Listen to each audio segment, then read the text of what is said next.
Newtown, Connecticut was at one time considered one of the safest towns in America. With a population of about 27,000 people, it was known for its horseback riding and for being the home of the famous Hunger Games author, Susan Collins.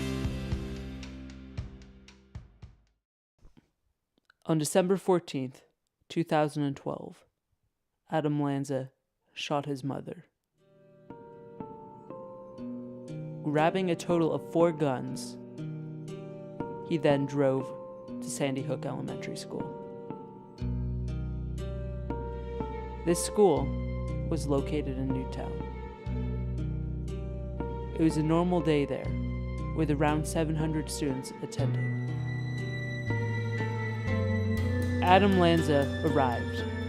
In a matter of minutes, he shot dead 20 children and 6 adults. He then took his own life.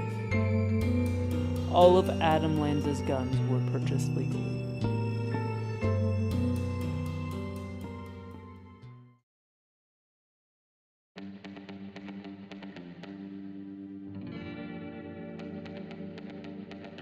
A well-regulated militia, being necessary to the security of a free state, the right of the people to keep and bear arms shall not be infringed. The Second Amendment, more commonly known as the right to bear arms, is one of the most controversial amendments in the US. People still argue its meaning today.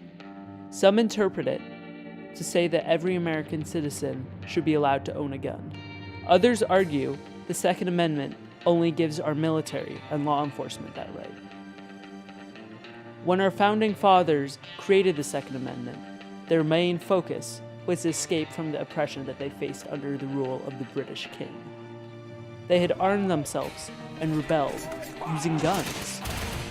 When they established the government of the United States, they wanted to make a country that would allow for its citizens to be able to rise up and rebel if they felt oppressed, not wanting to create the same trap that America had faced under Britain.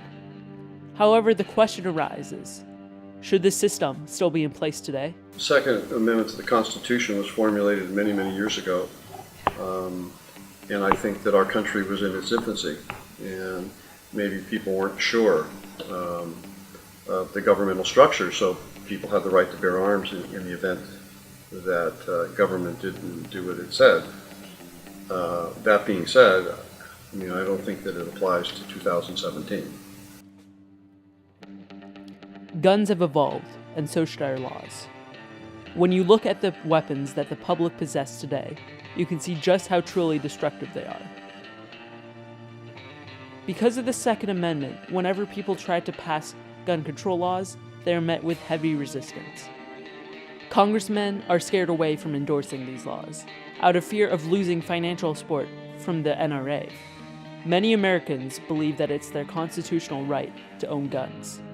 If gun control laws were even able to pass through and come into effect, they usually wind up expiring or getting revoked because they are deemed unconstitutional.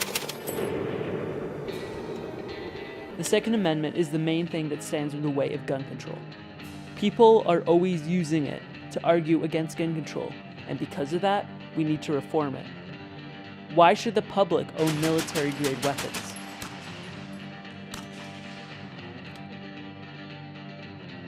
Well, first time I fired a weapon is when I went in the military, and nobody in my family had weapons, and we weren't hunters and that kind of thing. But when you fire weapons, you just see, the violence that's attached to that, and what it does. And so the only weapons that I've ever owned are ones that I needed to purchase for work. And so, I'm very, very cautious. And long before it became an issue of guns being stolen out of cars, I've never left a gun in the car unless there was a safe, a gun safe in the car and stuff. And I can remember, because I have weapons at home, putting my wife through training, who had never fired a weapon, and she was really struck with just at the range how violent of an act it is in terms of having a firearm that's lethal and the kick and all that kind of thing. The Second Amendment needs to be reformed. It needs to prohibit the possession of such powerful weapons.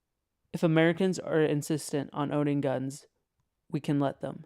But why do they need to own such powerful weapons of destruction? Having them in our streets will only create violence and death.